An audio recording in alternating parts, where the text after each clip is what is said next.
میرے نبی پاک نے فرمایا 3 کام کرو تمہیں فائدہ ہوگا۔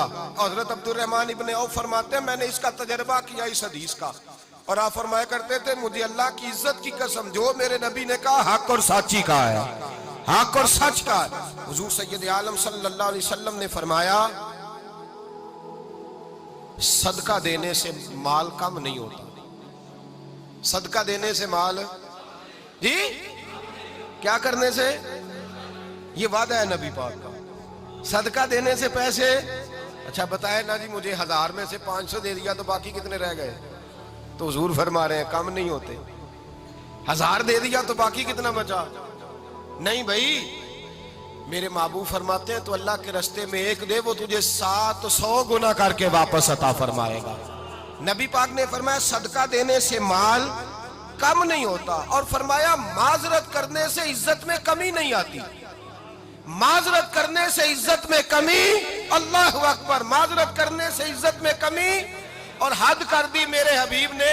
فرمایا تو رب کی رضا کے لیے عاجزی کر، تیرے نبی کا وعدہ ہے اللہ تجھے عزت عطا فرما دے گا۔ تو جھک جا اللہ کی رضا، عاجزی اختیار کر، سادگی اختیار کر، سادگی عاجزی کر، تجھے اللہ 2 باتیں اس میں ارشاد، ایک معذرت کر غلطی ہو جائے، اور دوسرا پہلے عاجزی کی بات سنیں۔ حضرت عمر بن عبدالعزیز بادشاہ تھے، سوئے ہوئے تھے، غلام بھی پاس آرام کر رہا تھا، مہمان بھی آئے تھے۔ غلام کی ڈیوٹی تھی ہر وقت حضرت کے پاس رہنا۔ اب سوئے ہوئے دیر ہو گئی، غلام بیچارہ تھوڑا تھوڑا اونگ آتے آتے سو گیا۔ حضرت چراغ روشن تھا، کچھ لکھ رہے تھے، مہمان بیٹھا تھا، خادم سو گیا۔ اب چراغ نہ آہستہ آہستہ گل ہو گیا، بجھ گیا۔ حضرت اٹھے، بوڑھے آدمی تھے، چراغ صحیح کرنے۔ مہمان کہنے لگے حضور میں نہ کر دوں، میں نہ کر دوں؟ کہنے لگے نہیں تم مہمان ہو، مہمان سے خدمت نہیں لی جاتی۔ تو اس نے کہا غلام کو جگائیے۔ فرمانے لگے ابھی تو بیچارہ سویا ہے اور نیند سے بیدار کر دوں؟ خود گئے، اس میں تیل دوبارہ ڈالا، بتی ٹھیک کی، جلائی، واپس آ گئے۔ وہ مہمان، اب بادشاہ کا مہمان بھی تو کوئی بادشاہ ہی ہوگا نا۔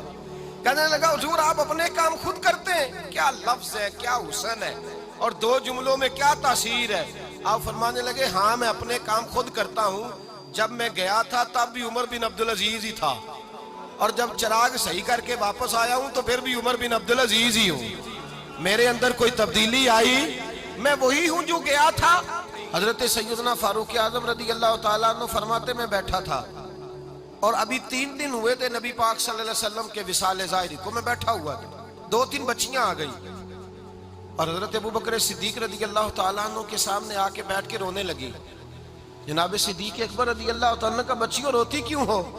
تو کہنے لگے آپ خلیفہ بن گئے ہیں، جب سے ہمارے ابا کا انتقال ہوا تھا ہمارا ذریعہ معاش یہ تھا کہ ہم نے بکریاں رکھی ہوئی تھی، آپ روز آتے تھے بکریوں کا دودھ دھوتے تھے، ہم پی بھی لیتی تھی، بیچ کے گزارا بھی کر لیتی تھی، اب آپ تو خلیفہ بن گئے، کون آیا کرے گا؟ تو حضرت ابوبکر صدیق فرمانے لگے تمہیں پتہ ہے جو خلیفہ ہوتا ہے وہ تو خادم ہوتا ہے قوم کا، میں آیا کروں گا۔ حضرت ابوبکر صدیق روزانہ اٹھتے عصر کے بعد اور جاتے، خلیفہ ہونے کے باوجود ان بچیوں کی بکریوں کو پکڑتے، دودھ دھوتے، ان کے گھر میں دے کے آتے۔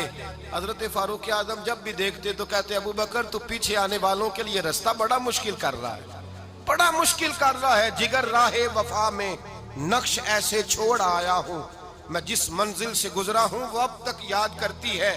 حضرت سلمان فارسی رضی اللہ تعالیٰ عنہ صوبے کے گورنر تھے، سادہ سا لباس پہن کر، سادہ سا، بس اسٹاپ پہ کھڑے تھے، جہاں سے لوگ اندر داخل ہوتے تھے، جہاں سواریاں باندھی جاتی تھی، آج ہم اپنے زبان میں اسے بس اسٹاپ کہتے، باہر کھڑے تھے۔ کوئی مہمان آ گیا کسی کا، اس نے دیکھا سادے سے کپڑے ہیں، خستہ سی حالی ہے، اس نے سمجھا کوئی کلی ہے شاید، معاذن کوئی ملازم ہے، کہنے لگا وہ خادم ادھر آؤ، ادھر آؤ۔ آپ قریب گئے، کہنے لگے میرا سامان اٹھاؤ۔ امام غزالی فرماتے ہیں جب تو علم پڑھنے بیٹھتا ہے تو یہ بھی خیال کرنا تیرے اندر تکبر کا بوٹا نہ لگ جائے، عاجزی اختیار کرنا، عاجزی۔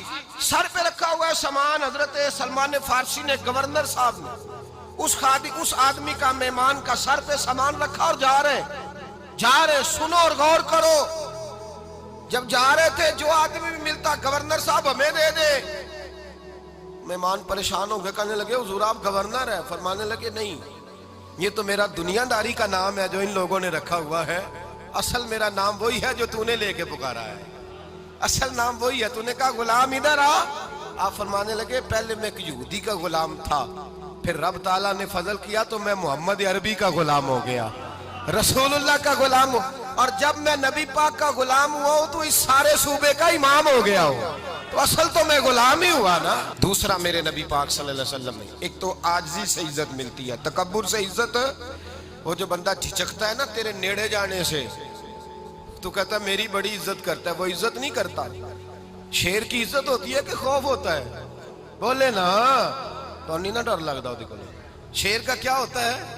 خوف، اس کی عزت نہیں ہوتی۔ تو درندہ ہے، درندوں کی بھی کبھی عزت ہوتی ہے؟ تو جو آدمی ڈنڈے کے زور پر لٹکا کے ڈنڈا اور وہ لوگوں سے عزت کرا رہا، تو بھائی یہ تیری عزت نہیں ہے، تیرا خوف ہے۔ عزت عاجزی میں ہے، انکساری میں ہے۔ اور دوسرا میرے نبی پاک صلی اللہ علیہ وسلم نے فرمایا عزت معاف کرنے میں ہے۔ عزت کس چیز میں ہے؟ بدلہ لینے میں عزت، یہ حقائق ہے۔ عزت بدلہ لینے، جس نے ایک تھپڑ کے جواب میں 2 مارے وہ باعزت نہیں، بلکہ مسند امام احمد بن حنبل پڑھی، حضرت موسیٰ علیہ السلام کوہ طور پہ کھڑے، میرے رسول پاک علیہ السلام فرماتے ہیں جناب موسیٰ علیہ السلام نے اللہ کی بارگاہ میں عرض کیا، اے اللہ ساری دنیا کہتی ہے ہم عزت والے ہیں، ہم عزت والے، من اعز عبادک یا اللہ، اے اللہ تو بتا تیرے بندوں میں عزت والا کون ہے؟ تو حضرت موسیٰ کہتے ہیں رب کریم نے فرمایا اذا قادر غفارا، جس کے پاس بدلہ لینے کی طاقت ہو پھر بھی معاف کر دے وہ بڑی عزت والا ہوا کرتا ہے۔